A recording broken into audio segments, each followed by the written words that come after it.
Xả thúc mù, con xả thúc. Hả?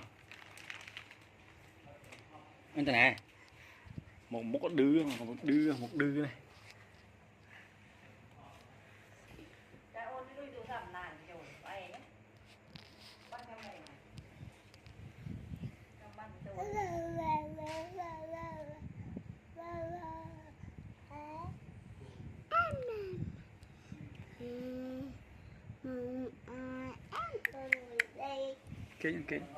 Kinh một cái khẩu vào lưỡi cái biệt bi nè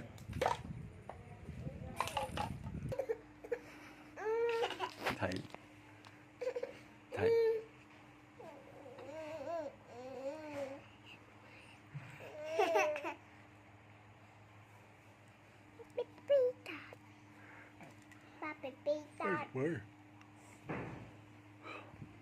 ô mà tao mà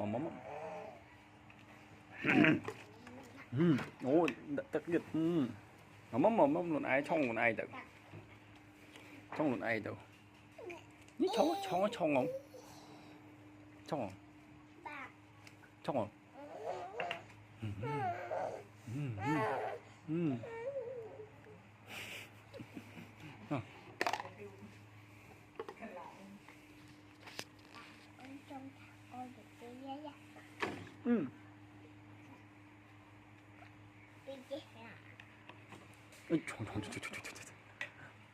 cái lên mầm rồi cái lên mầm